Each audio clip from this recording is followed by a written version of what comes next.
Mesdames, Messieurs, bonjour et bienvenue dans cette édition spéciale consacrée au Covid-19. Nous vous emmènerons respectivement dans quelques pays africains au sein de la diaspora pour à la fois mesurer le chemin qui a été parcouru pendant le confinement et surtout celui qui sera parcouru après le déconfinement. Nous irons tour à tour à Madagascar, au Cameroun, au Bénin, en Côte d'Ivoire, au Mali et bien sûr, nous resterons aussi au sein de la diaspora pour évoquer ce qu'a été à la fois le confinement mais surtout les mesures de déconfinement.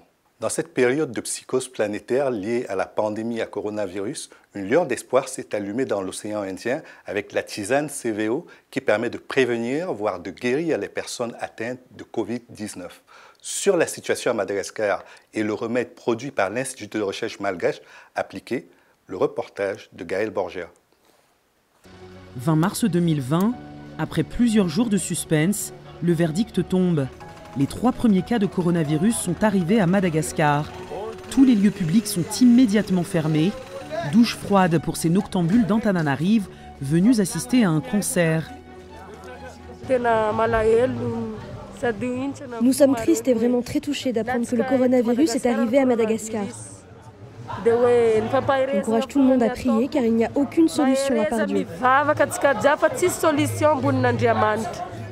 Les sans domicile fixe sommés de partir. Que tout le monde rentre chez soi. Dites au président Ange Razuel de nous donner un logement car nous n'avons pas d'endroit où dormir. On dort ici au marché. On aide un peu les vendeurs au marché à ranger leurs marchandises. Puis le soir, on dort dehors. En 3 jours, Madagascar passe de 3 à 12 cas. La capitale est confinée. Des blindés quadrillent la ville. Mais très vite, les autorités se rendent compte qu'un confinement total est impossible. 75% de la population gagne moins de 2 $ par jour et survit grâce à des petits boulots de rue. Comme Thérèse, obligée de vendre quelques journaux pour espérer manger dans la journée.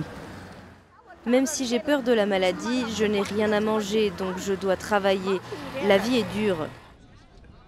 Face à cette misère sociale, les autorités lancent un plan d'urgence. Riz, sucre ou encore huile sont distribués à tous ceux qui ne peuvent plus travailler. Les entreprises sont aussi dans l'impasse. Comme ce gérant d'hôtel-restaurant, tous attendent que les autorités valident un plan de soutien aux entreprises de 295 millions de $. Surtout le secteur du tourisme, filière la plus durement touchée par la crise. Globalement, dans la chaîne de valeur totale, c'est plus d'1 million de personnes qui sont impactées négativement et qui ont perdu toute source de revenus liée au secteur touristique. Si on n'a ni accès à des crédits à taux bonifiés, ni à des subventions, la prochaine étape dans 6 mois, c'est le licenciement économique. La réponse politique, elle est longue. Mais à un moment donné, effectivement, il faudra qu'on puisse savoir si on va nous aider, à quel moment on nous aidera et sur combien de temps. Mais pour l'heure, le président a une autre priorité, le Covid Organics. Avec l'appui de l'IMRA, l'Institut malagasy de recherches appliquées, réputé mondialement, les autorités mettent sur pied un remède traditionnel amélioré en moins d'1 mois. Le Covid Organics est présenté comme un remède miracle. Nous avons déjà fait les tests et jusqu'à présent, 2 patients ont été guéris grâce à la tisane CVO. J'ai une tante qui est atteinte du coronavirus. Je l'ai appelée en personne et je lui ai dit « Tantine, il vaut mieux que tu boives de la tisane, celle produite par l'IMRA. Laisse tomber les traitements médicaux qu'on t'a prescrits. » Je lui ai fait boire la tisane CVO. Elle avait du mal à respirer car elle avait des troubles respiratoires. Une journée après avoir bu ce remède, elle m'a appelé et m'a annoncé « Président, je vais mieux, je peux marcher. » L'IMRA ne présentera aucune étude clinique, 2 personnes guéries et la tante du président. Cela sera suffisant pour lancer le déconfinement progressif au bout d'1 mois, à grand renfort de rasades de Covid Organics distribuées gratuitement dans les écoles et dans la rue aux familles les plus démunies. L'Académie de médecine de Madagascar fait part de ses réticences contre un remède distribué à grande échelle. Mais le président veut sauver le monde, à commencer par l'Afrique, à qui il offre des milliers de doses du Covid Organics. Le ballet des avions diplomatiques commence. Guinée équatoriale, Bissau, Niger, Tchad, Comores, une vingtaine de pays reçoivent leur dose du Covid Organics, malgré les réserves de l'OMS, de l'Union africaine et de la CEDEAO, qui préfèrent rester prudentes et attendre les preuves scientifiques. Je suis le vice-ministre de la Santé, envoyé spécial du président Obiang, venu porter un message de soutien à son frère, le président de Madagascar, pour la découverte d'un traitement curatif et préventif CVO issu d'un pays africain. Le Covid organique, c'est au sommet de sa gloire. Mais la courbe des malades s'envole, les autorités croulent sous les demandes d'aide. 130 000 familles sont sans ressources sur 327 000 foyers dans la capitale. Les entrepreneurs sont aux abois et l'épidémie ne fait que commencer. Reportage signé Gaël Borgia depuis Antananarivo à Madagascar. Nous l'y rejoignons d'ailleurs. Bonjour Gaël. Bonjour Louis. Madagascar est devenu, avec son président aujourd'hui, une des têtes de pont du panafricanisme sanitaire avec le Covid organique qui a été proposé en traitement contre la Covid-19. Il y a eu le bras de fer à un certain moment entre l'OMS et Madagascar, voire avec d'autres pays africains. Mais il y a surtout eu cette rencontre entre le président malgache et le directeur général de l'OMS. Que pouvons-nous retenir de l'entrevue entre les deux personnalités ? Cet entretien entre le président malgache et le numéro 1 de l'OMS a surpris beaucoup ici, c'était un peu inattendu. Il est vrai que les relations entre l'OMS et Madagascar se sont un petit peu tendues ces derniers temps, puisque Madagascar a sorti ce fameux remède Covid Organics. Et lors de cette présentation, lors de la présentation de ce remède traditionnel amélioré, eh bien, la représentante de l'OMS Madagascar n'était pas présente. Ensuite, il y a eu cette déclaration du docteur Moeti, la représentante Afrique de l'OMS, qui a demandé à Madagascar de prouver l'efficacité du remède de manière scientifique. Alors, le ton du président malgache a monté.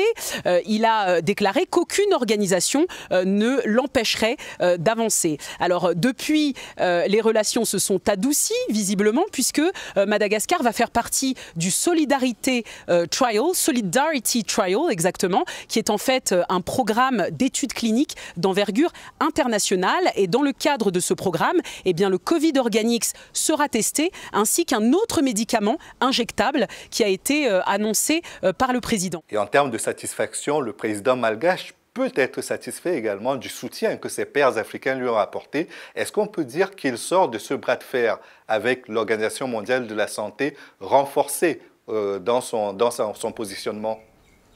Oui, effectivement, cette position d'Andrazuel lui a donné une certaine stature au niveau africain, au niveau international. Il est aujourd'hui vu comme le chef d'État africain qui a osé, qui a été audacieux, qui a mis en place un remède traditionnel 100% africain. On le voit d'ailleurs sur Internet, sur les réseaux sociaux. Tout le monde le félicite d'avoir osé tenir tête à une grande organisation comme l'OMS. Mais il faut rappeler que l'OMS a toujours travaillé avec Madagascar, qu'il n'a jamais été question de chasser l'OMS de Madagascar. Je vous rappelle que la première dame de Madagascar est marraine de l'OMS, par exemple. Donc la collaboration entre l'OMS et Madagascar s'est toujours bien passée et il n'a jamais été question de s'opposer véritablement au travail de l'OMS à Madagascar. Il faut rappeler que l'OMS a été très présente à Madagascar lors de l'épidémie de peste, par exemple, il y a 2 ans, et également lors de l'épidémie de rougeole qui a fait 1000 morts à Madagascar. Et sans l'aide de l'OMS, eh bien, il aurait été beaucoup plus difficile de lutter contre ces épidémies. Est-ce que toutes les entreprises ont pu bénéficier de l'accompagnement de l'État pour améliorer leur santé économique fragilisée par cette pandémie? Vous avez eu un entrepreneur qui n'a pas l'air malgache, mais est-ce que lui, comme d'autres, se sont sentis suffisamment accompagnés à la sortie de la pandémie? Oui, effectivement, on a interviewé Johan Pless, qui est le président du conseil d'administration de la Confédération du tourisme à Madagascar. Il est également le président de la Fédération des hôteliers et des restaurateurs de Madagascar. Donc il sait de quoi il parle. Ça fait 20 ans qu'il est dans le secteur du tourisme et il nous dit qu'un plan de soutien a été élaboré de concert avec les autorités malgaches. Et ce plan prévoit 3 choses. Premièrement, une aide d'urgence pour payer les salaires, parce qu'il faut savoir que les entrepreneurs dans le secteur touristique n'ont plus de trésorerie et que bientôt ils ne pourront plus payer leurs employés. Le deuxième point du plan de soutien, eh bien, c'est un accès au crédit à taux bonifié et garanti pour les entrepreneurs, ce qui leur permettrait de garder la tête hors de l'eau durant cette crise. Et le troisième point, eh bien, c'est un plan de relance général pour le secteur de l'industrie et du tourisme. Il faut savoir que le secteur du tourisme à Madagascar est le plus durement touché par la crise. Il y a environ 1 million de personnes qui aujourd'hui sont sans ressources et ça va du guide en passant par le chauffeur, en passant par les pêcheurs qui livrent les restaurants et les hôtels ou encore les conducteurs de cyclopouses par exemple. Donc c'est toute une filière qui est à l'arrêt et qui a besoin d'un plan de soutien d'urgence. Et le problème, c'est que les entrepreneurs attendent toujours la décision de l'État, à savoir est-ce qu'ils vont valider ou non ce plan de soutien. Merci beaucoup Gaëlle. Merci beaucoup Louis.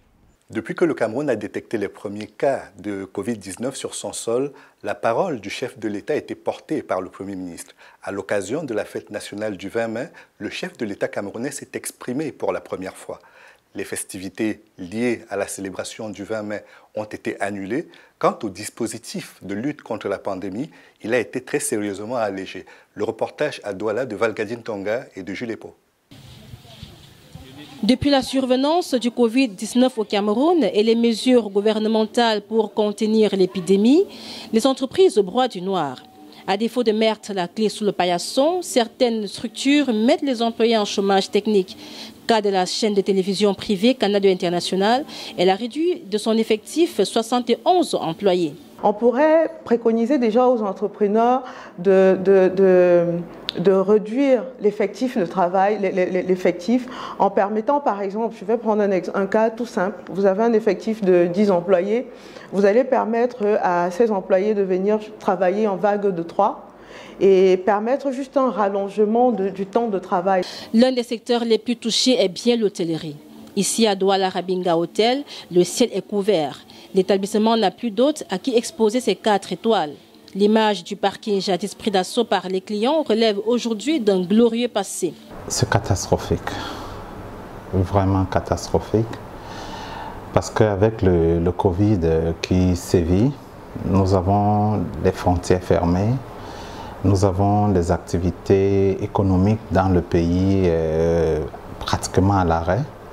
Et il faut dire que notre positionnement comme un hôtel 4 étoiles, Douala Rabinga, nous sommes un hôtel davantage orienté vers une clientèle occidentale. Président du mouvement patronal Entreprises du Cameroun, Protès Ayama parle d'une situation catastrophique. Nous avons fait une enquête. C'est une enquête d'ailleurs que nous actualisons assez régulièrement. À date, les entreprises membres de ECAM, qui sont essentiellement des petites et moyennes entreprises, pour ne pas dire les toutes petites entreprises,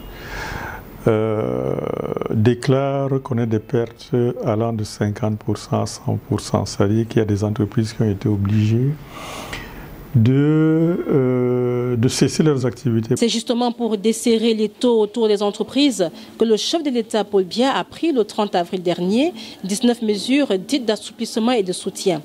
Pas suffisant pour permettre aux entreprises de remonter la pente. Ça ne règle pas le problème de fond des petites et moyennes entreprises, qui est aujourd'hui un problème de cash, c'est-à-dire un problème de trésorerie. Le fait qu'on vous dise que vous allez payer vos impôts dans 3 mois, ne vous donne pas de l'argent pour payer votre loyer, ne vous donne pas de l'argent pour payer les salaires. Dans cette crise sanitaire, la médecine naturelle, bien que combattue, ne reste pas sur la touche. Archevêque métropolitain et président de la conférence épiscopale du Cameroun, Monseigneur Samuel Cléda soigne les patients du Covid à base de plantes naturelles. À l'heure actuelle, je puis dire que le produit que j'ai mis sur pied est très efficace contre le coronavirus. Toutes les personnes à qui on a appliqué le produit, personne n'est mort.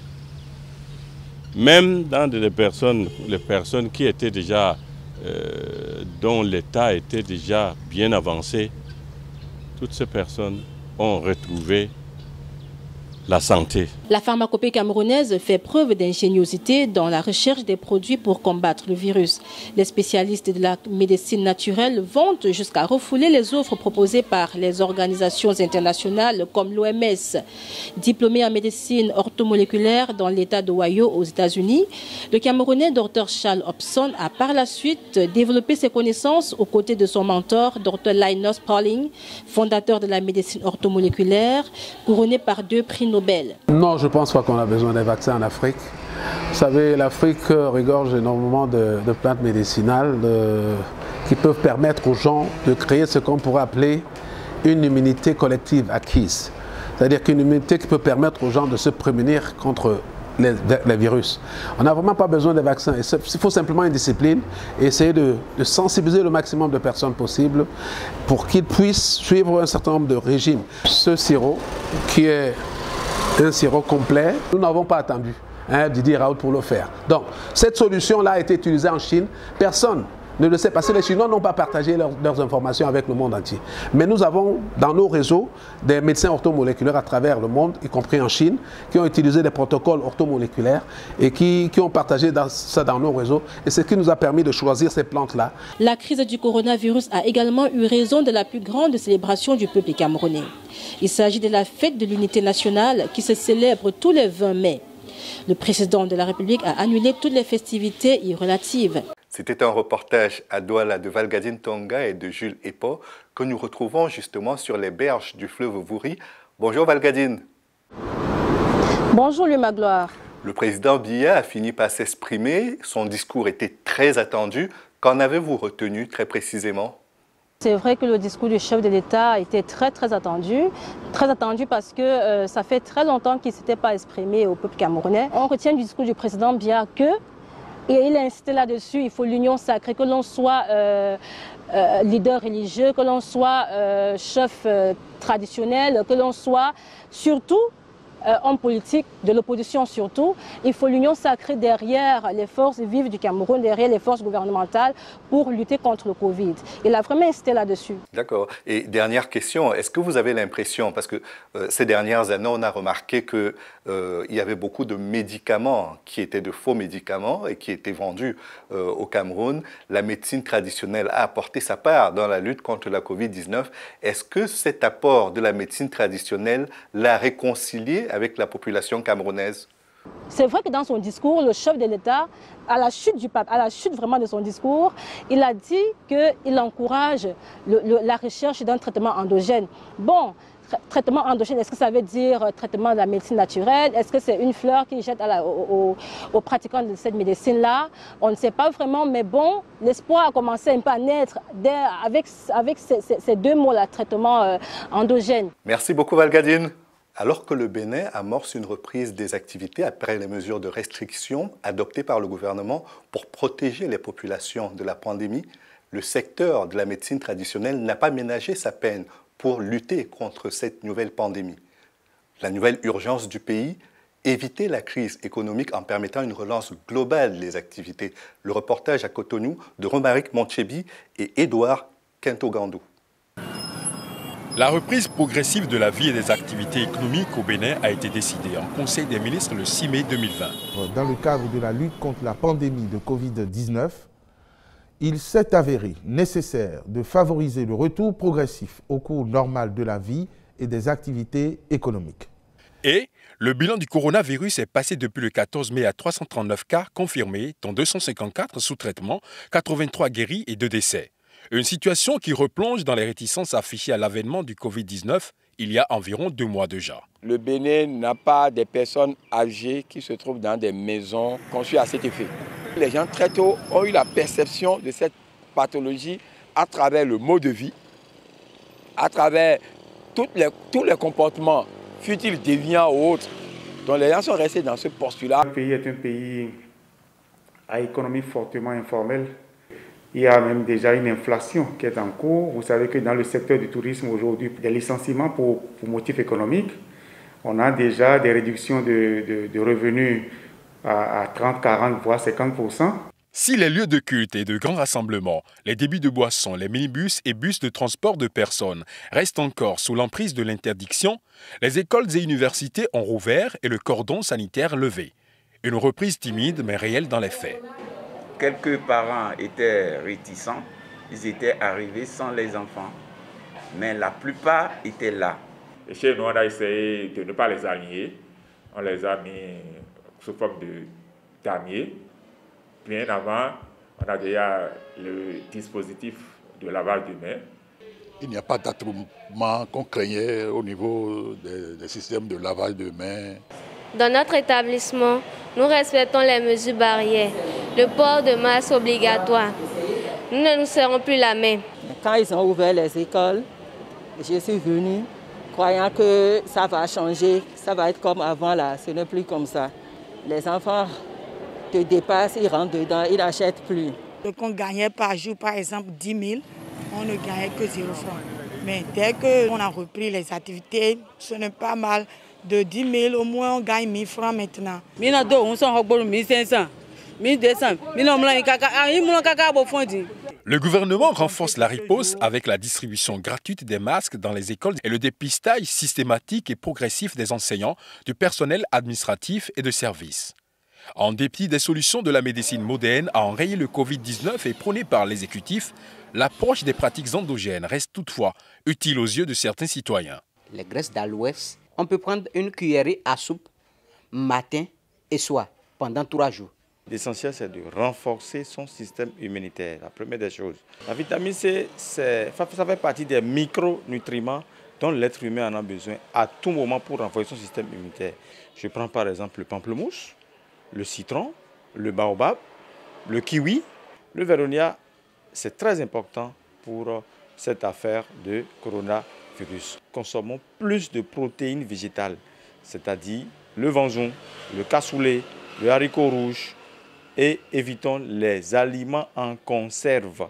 Et surtout aussi la vitamine A, très important pour nos yeux et pour le système immunitaire entier. Si le Lesotho reste le seul indemne en Afrique, le Bénin, avec le vécu du Covid-19 et la prévention de toute éventuelle pandémie, décide de la création de l'Agence des infrastructures sanitaires, de l'équipement et de la maintenance.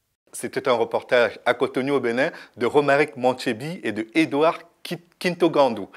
Je retrouve d'ailleurs à Cotonou ces deux correspondants de Eden. Bonjour Romaric. Bonjour Louis.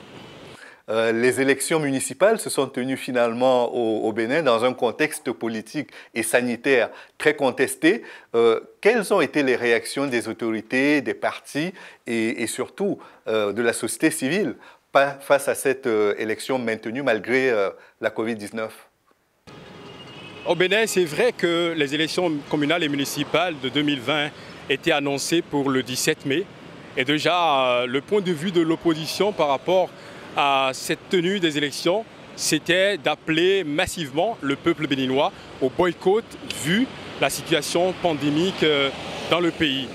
Mais du côté de la mouvance, avec les deux grands blocs que nous connaissons, c'était un appel systématique à sortir pour aller mettre les bulletins dans les urnes.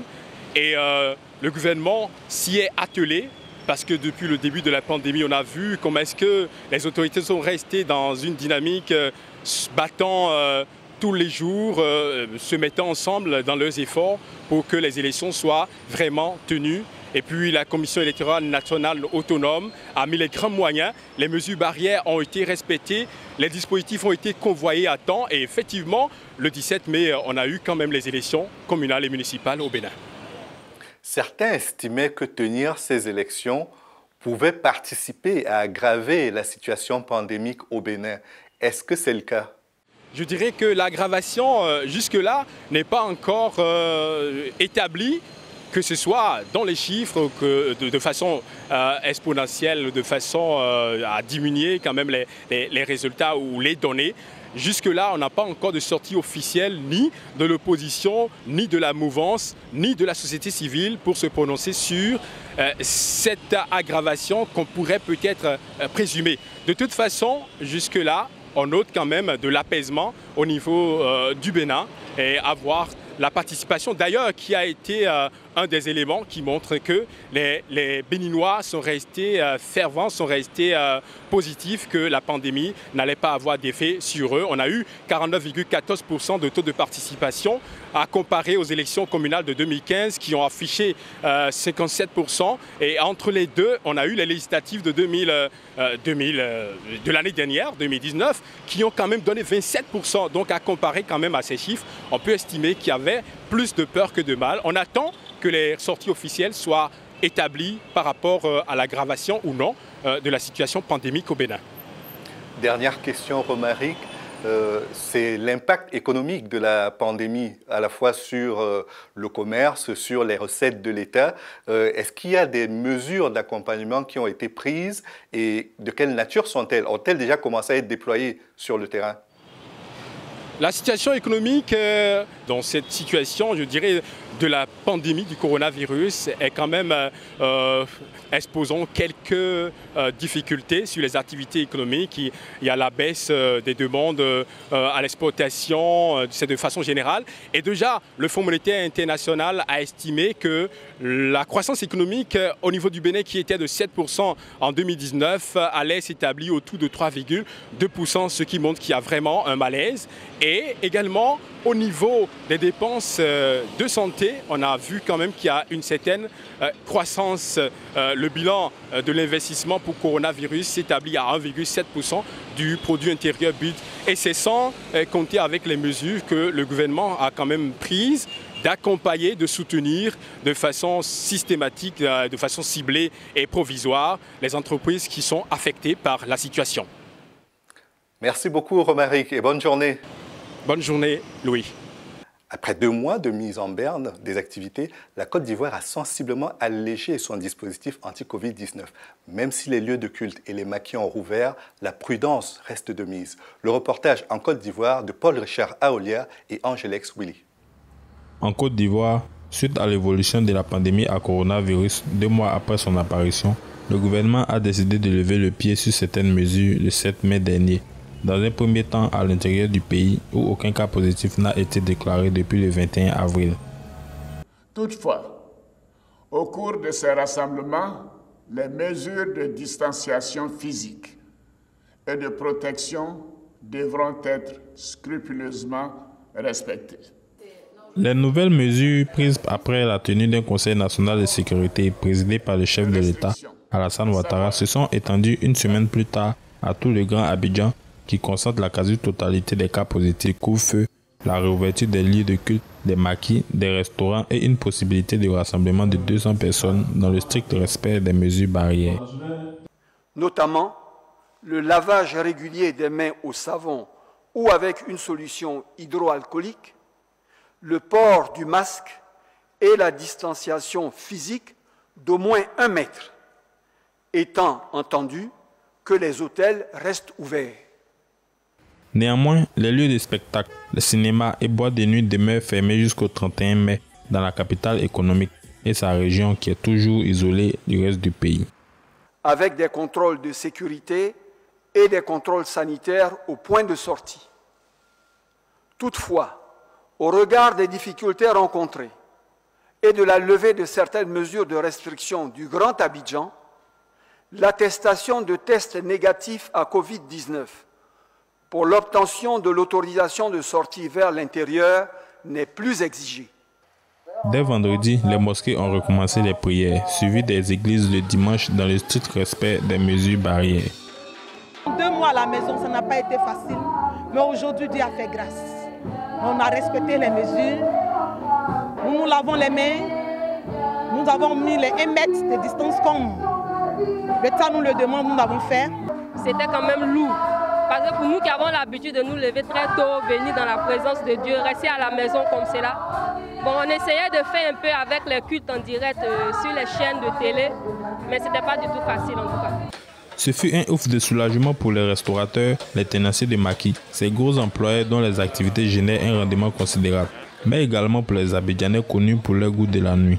Vraiment, je suis très content pour la reprise. Vraiment, passer 2 mois à la maison, ce n'était pas facile. Dieu merci, on a repris.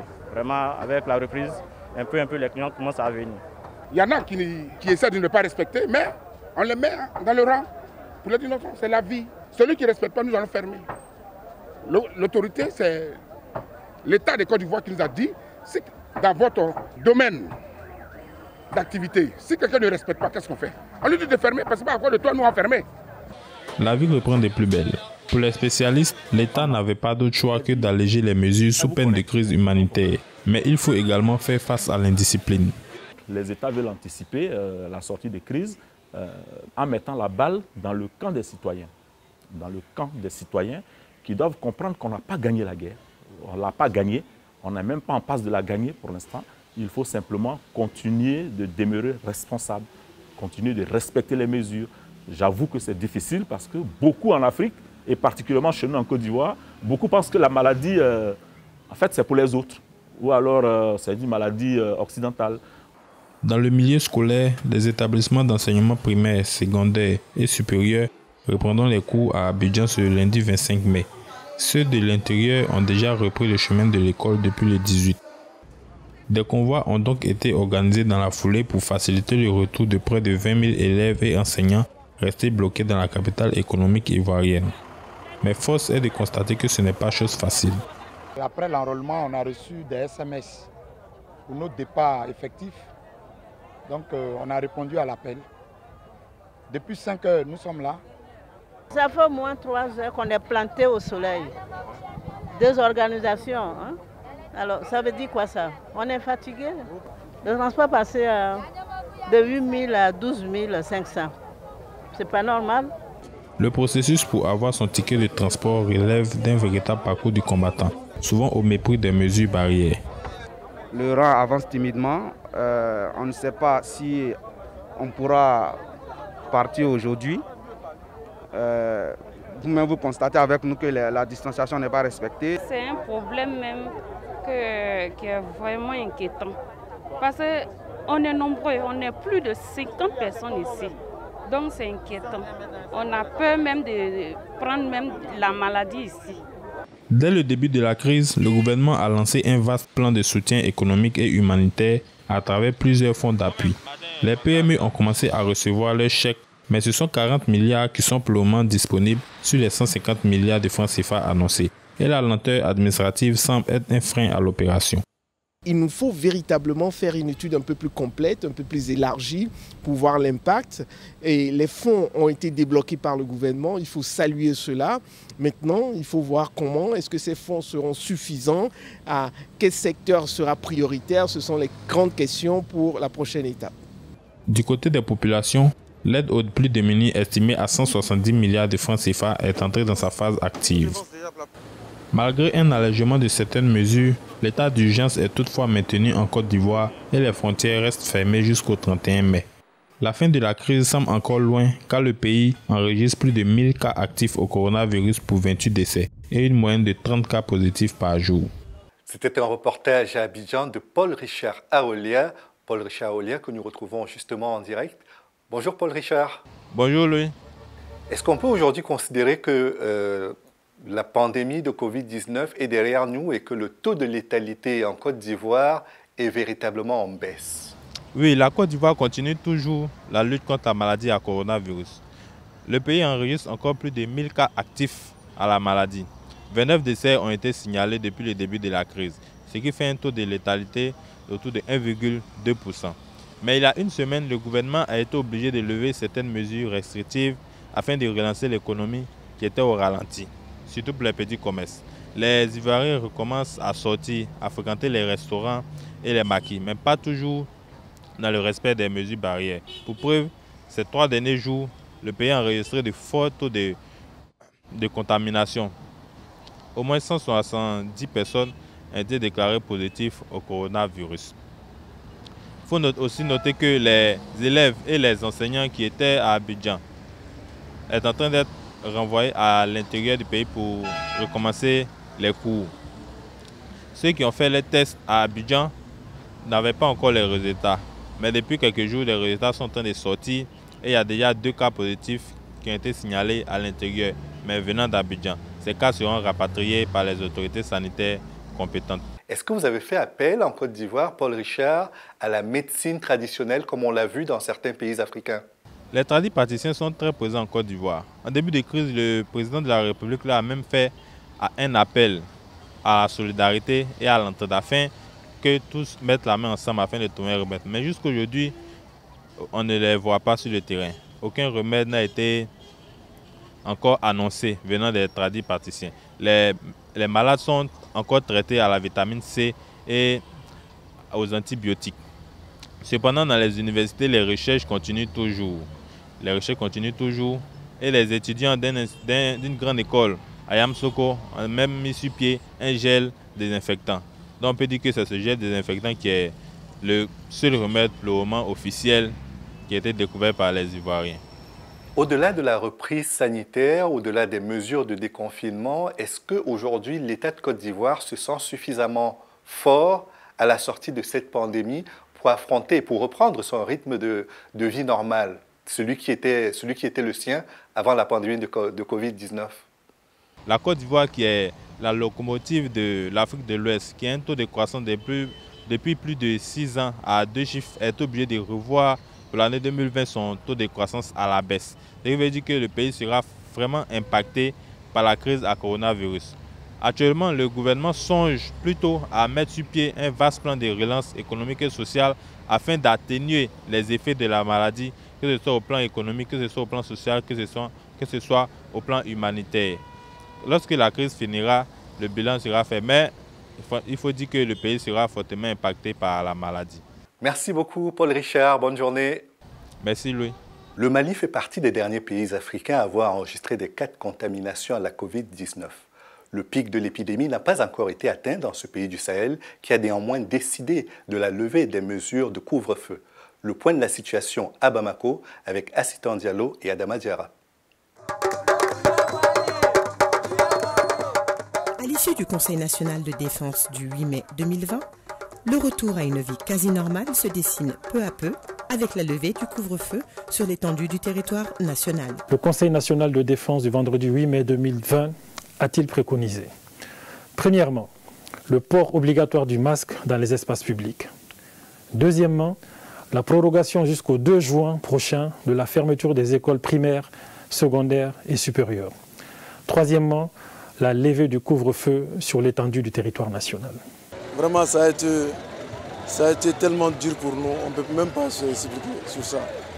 Tu sais, nous, on travaille nuit et jour. Donc à partir de 21h, le couvre-feu, c'est-à-dire que à 18h déjà, on fait l'arrêt. Parce qu'à partir de 18h, quand tu bouges, tu ne peux pas te retourner. Vraiment, on ne sait pas comment remercier, quoi. Au vu de la gravité de la maladie et de sa facilité de contamination, le Mali, comme la majeure partie des pays du globe, a dû s'adapter à des gestes barrières de prévention stricts afin d'éviter la propagation du virus. Cependant, nous observons que ces mesures de sécurité ne sont pas majoritairement appliquées. À 100% de la majorité de la population, si tu calcules les 100%, tu vas voir qu'au moins 20% y croient, au moins 80% n'y croient pas. Les gens vont peut-être se dire que voilà, le corona il a éradiqué et tout ça, mais non. Je crois que c'est maintenant qu'il faut être encore plus vigilant et redoubler dans les mesures de précaution. Depuis l'enregistrement du premier cas le 25 mars 2020, le dernier bilan du coronavirus au Mali, en date du 21 mai, fait état de 931 cas confirmés, 543 guérisons et 53 décès. Même si nous faisons partie des pays qui ont été les derniers à pouvoir enregistrer des cas, on ne sait pas encore si nous sommes dans la pente descendante ou pas, mais dans tous les cas, nous avons une moyenne journalière de cas qui tourne autour de 15 à 20. Cette épidémie, pour que nous puissions la maîtriser, il faudrait l'engagement de tous et de toutes. L'engagement surtout de la jeunesse, qui pour la plupart souvent ne croit pas à cette épidémie. Pourquoi? Parce que la plupart, soit ils sont asymptomatiques et ne tombent pas malades, par contre ils transmettent de façon importante la pathologie, la maladie, et surtout à leurs aînés, les personnes âgées qui sont les plus fragiles, qui ont des comorbidités et qui payent le plus lourd tribut à cette pandémie. Le Mali étant un pays conservateur, la majeure partie des Maliens font preuve de réticence quant à la guérison par le biais de médecine occidentale et préfèrent se soigner en faisant appel à la médecine traditionnelle. Après tant d'efforts, la médecine occidentale n'a toujours pas eu de remède contre le coronavirus. Nous devrons alors nous pencher vers la médecine traditionnelle en espérant avoir une issue. Sinon, à mon avis, il n'y a pas de remède contre le Covid-19. La seule solution, c'est de se protéger. La crise sanitaire due au Covid-19 a eu un effet néfaste sur l'économie du pays, avec la chute de la majeure partie des secteurs d'activité qui ont mené à un chômage technique pour un grand nombre d'employés au sein des entreprises les plus touchées. Les gens ont peur de sortir, pour cause le non-respect de la distanciation sociale dans les lieux publics. Nos véhicules roulent toute la journée sans avoir assez de clients et cela est une perte pour nous. Notre souhait aujourd'hui est que le gouvernement du Mali nous donne un coup de pouce afin que nous puissions rentrer dans nos frais. Par la grâce de Dieu, la pandémie n'a pas fait de ravages ici au Mali. Et nous prions toujours pour qu'elle soit éradiquée partout dans le monde.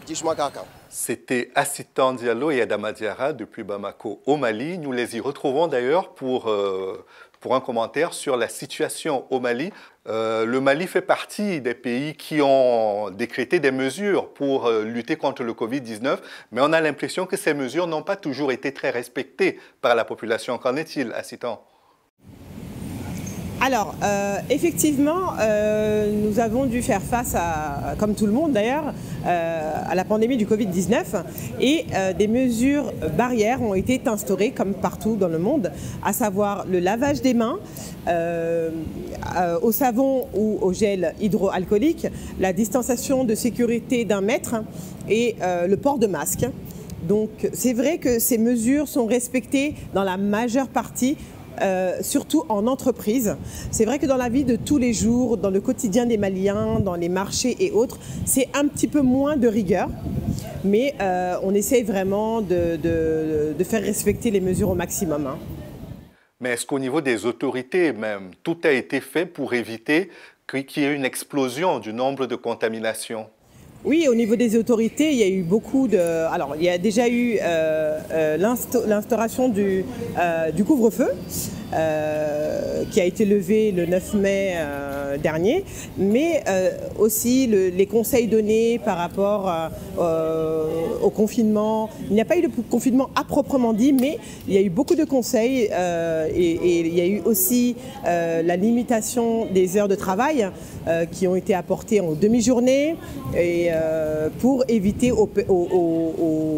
à la population de rester un petit peu trop longtemps dehors et de côtoyer trop de monde. C'est vrai que même dans les sociétés, on a eu aussi des roulements, moitié en télétravail et la moitié en entreprise, pour justement éviter les attroupements et éviter un petit peu la propagation du virus. Merci beaucoup. Merci beaucoup, lui, à très bientôt. La France est l'un des plus importants foyers européens de Covid-19. Elle a été confinée pendant une 50aine de jours. Depuis le 11 mai dernier, elle a décidé de progressivement déconfiner. Le point de la situation à Paris avec Roselyne Zanou et Toumba Biaï. 2 semaines après le déconfinement, les populations franciliennes reprennent progressivement leurs activités dans le respect des mesures barrières et de distanciation sociale, comme le souligne Joseph Hedge, entrepreneur dans le secteur de la coiffure. Ça nous a mis un bon coup, vraiment un coup derrière la tête, parce que là, surtout au niveau financier, bien sûr, parce que là, on va dire économiquement, c'est une catastrophe. De toute façon, les infos, tout le monde en parle, hein, le gouvernement en parle.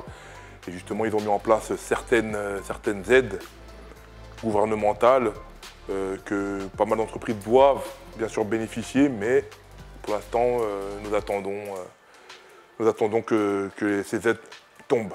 Avant le déconfinement, j'avais fait déjà quelques lives sur les réseaux sociaux, dont Instagram, avec pas mal de personnes qui se sont connectées, qui avaient des questions à me poser, savoir quand est-ce qu'on réouvrait, puisqu'on n'avait pas encore de date précise sur la réouverture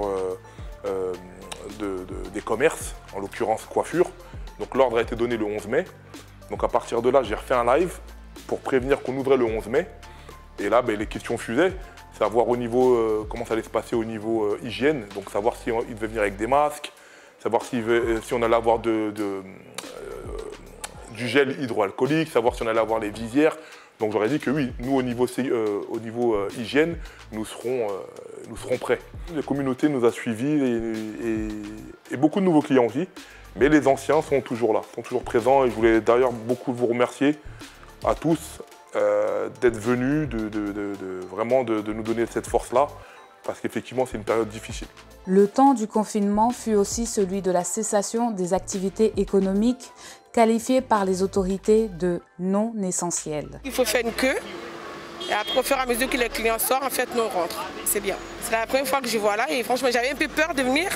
Mais là, ce que j'ai vu, j'ai la confiance. Avec le confinement, c'était pas facile. Donc là, maintenant, on nous a déconfinés. Ça me fait vraiment du bien de sortir pour faire des courses par rapport à cette maladie qui a passé. Ça fait mal, mais on vit avec. Durant cette période, les entrepreneurs ont appris à se réinventer en adaptant leurs activités aux urgences du moment. Plusieurs tailleurs se sont par exemple reconvertis dans la production de masques afin de pallier à la pénurie à laquelle la France faisait face. En temps normal, nous on est des couturiers, on fait des vêtements et tout. Mais en ce moment-là, il y a beaucoup de demandes de masques, tout ça. C'est pour ça, là, on s'est focalisé sur les masques, quoi. Bien sûr, on respecte les normes sanitaires. On met thermocollant pour bien doubler et ça filtre bien. Dans le métro, une réorganisation de l'occupation de l'espace a été effectuée pour garantir le respect des mesures barrières. Toutefois, la présence sur les réseaux de la RATP et de la SNCF aux heures de pointe reste conditionnée à la présentation d'une autorisation de l'employeur. Je dirais que ça reprend petit à petit, globalement, et que dans les transports, ça dépend des heures, en fait, des heures de pointe ou pas, où il y a plus d'affluence aux heures de pointe. Mais on peut dire que globalement, ça se passe bien.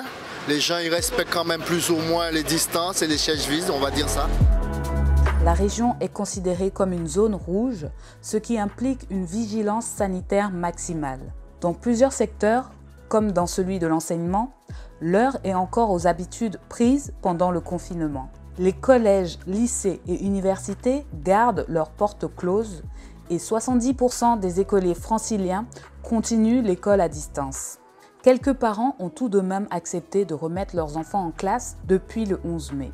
Prendre la place du professeur, c'est très compliqué parce que bien évidemment, le confinement ne veut pas dire vacances. Donc forcément, il fallait que ma fille, en l'occurrence, je suive les cours que sa prof nous envoyait par Internet. On a eu la chance, nous, d'avoir des tablettes, un ordinateur pour pouvoir suivre les cours. Donc c'était un peu compliqué. Donc pour ma fille, pressée de rentrer parce que son père la harcelait de travail. Donc c'est un peu compliqué. Pour moi, très bien, parce qu'au moins je peux retourner au travail. Parce que c'est la condition par rapport à mon employeur. Donc du fait que la mère de la petite soit soignante et qu'elle allait au travail, moi je suis obligé de rester à la maison et la garder. C'est vrai qu'on avait des petites restrictions au départ parce qu'on ne savait pas trop. Après presque 2 mois à la maison, comment ça s'organise, surtout pour les enfants. Est-ce qu'il y aura tout ce qu'il faut pour les encadrer, surtout les mesures d'hygiène, comment ça va se passer? Il y a eu beaucoup de préoccupations.